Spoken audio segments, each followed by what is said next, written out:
Pemulih bantu ringan rakyat.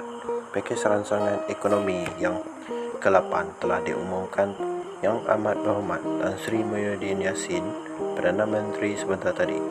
Peruntukan sebanyak 150 bilion diberikan dalam pakej perlindungan rakyat dan pemulihan ekonomi pemulih. Ini meletakkan 3 fokus utama, iaitu meneruskan agenda prihatin rakyat, menyokong perniagaan dan meningkatkan vaksinasi. Fokus pertama pemulih adalah meneruskan agenda prihatin rakyat. Selaras dengan komitmen kerajaan untuk meneruskan agenda prihatin rakyat, kerajaan akan menyalurkan bantuan tunai langsung kepada rakyat berjumlah RM10 bilion. Bantuan tunai langsung ini merangkumi: pertama, bantuan prihatin rakyat atau BPR. Semasa pengumuman permekasa tambahan yang lepas, kerajaan bersetuju untuk memberi bayaran tambahan bagi BPR sehingga RM500 pada bulan Julai, dan bayarannya akan dibuat secara berperingkat mulai esok 29 Jun. Manakala BPR fasa ketiga dengan kadar bantuan antara RM100 hingga RM1,400 akan dibayar pada bulan September nanti. Bulan September juga akan melibatkan bayaran ke atas kes lurus rayuan BPR secara keseluruhan. Nilai BPR sehingga hujung tahun adalah RM4.9 bilion. Kedua, bagi memastikan rakyat mendapat bantuan pada bulan-bulan mendatang sehingga akhir tahun 2021, sukacitanya Perdana Menteri telah mengumumkan pemberian bantuan khas COVID-19 untuk BKC dengan kadar dan kategori seperti berikut. Pertama, isi rumah kategori miskin tegar bakal menerima bantuan sebanyak RM500 pada bulan Ogos, RM500 pada bulan November dan RM300 pada bulan Disember. Manakala individu bujang kategori miskin tegar akan menerima bantuan sebanyak RM200 pada bulan Ogos dan RM300 pada bulan November.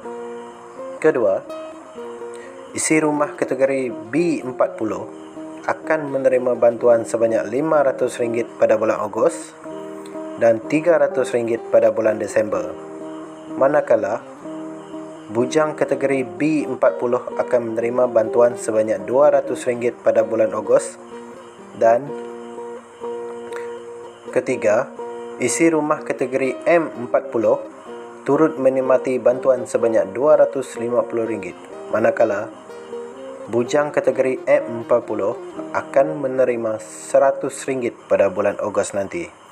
Secara keseluruhan, pemberian khas BKC ini dijangka memanfaatkan lebih 11 juta isi rumah dan individu warga emas serta bujang dengan peruntukan sebanyak RM4.6 bilion.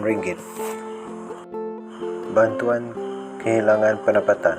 Bantuan RM500 diberikan kepada pekerja yang kehilangan pendapatan berdasarkan data KWSP dan PKSO dalam tahun 2021. Allowance cari kerja diperluaskan. Allowance kurang-kurangnya RM300.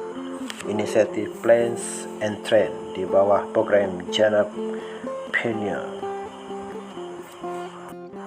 Bantuan baku makanan RM300 kepada setiap ahli parlimen kerajaan dan pembangkang untuk bantuan baku makanan kepada golongan terjejas. 10 juta untuk laksana bantuan bakul makanan khas khusus untuk masyarakat orang asing. Peluas sokongan psikososial. Kerajaan peluas sokongan psikososial melalui saluran seperti talian kasih serta peruntukan RM15 juta kepada NGO bantu tangani isu sosial. Diskaun bil elektrik. Diskaun bil elektrik antara 5 hingga 40% bagi tempoh 3 bulan melalui bil Julai ini. Diskaun bil elektrik 10% bagi bil Oktober hingga Disember 2021 untuk sektor ekonomi terjejas. Bantuan internet. Pemberian 1 GB data harian secara percuma dilanjutkan sehingga 31 Disember 2021. Bantuan kepada penggiat seni.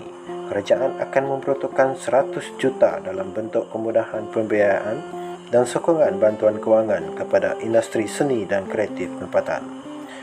Pengusaha kantin. Bantuan kewangan sebanyak RM1,000 diberikan kepada semua pengusaha kantin berdaftar. Bantuan khas Taska. Bantuan RM3,000 kepada lebih 4,400 pengusaha Taska seliaan Kementerian Pembangunan Wanita dan Keluarga dan Masyarakat serta lebih 8,000 pengusaha tadika swasta seliaan Kementerian Pendidikan. Pengusaha industri sukan. Bantuan 1O RM300 diberikan pengusaha industri sukan dan operator arena sukan seperti gym, bowling, futsal dan sebagainya. Program harga kawalan. Kerajaan akan melaksanakan program harga kawalan berasaskan nilai ambang kerupat oil. Sebagai contoh, harga minyak masak botol 5 kilo dapat dikawal supaya tidak melebihi RM30 sebotol. Keran khas perhatian GKP. Penerima yang layak telah menerima bayaran GKP 3.0 mereka sebanyak RM1,000 kira-kira 2 minggu lepas dan akan menerima 500 lagi pada pertengahan bulan Julai nanti. Bayaran tambahan di bawah GKP 4.0 kepada penerima yang layak iaitu sebanyak RM500 akan dibayar pada bulan September dan RM500 lagi pada bulan November 2021. Program subsidi upah PSU. Kerajaan bersetuju untuk melaksanakan PSU 4.0 dengan peruntukan sebanyak RM3.8 bilion yang dijangka memanfaatkan lebih 2.5 juta pekerja.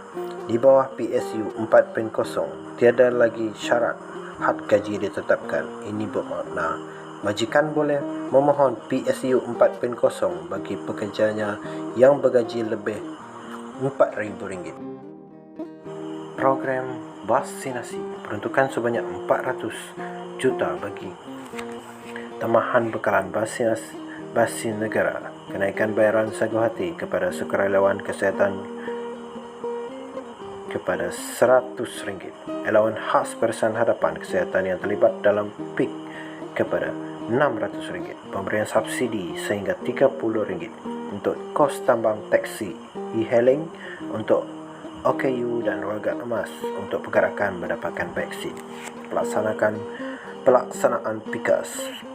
Penggunaan baki levis semasa hingga 10% bagi kos pengurusan dan pembelian vaksin.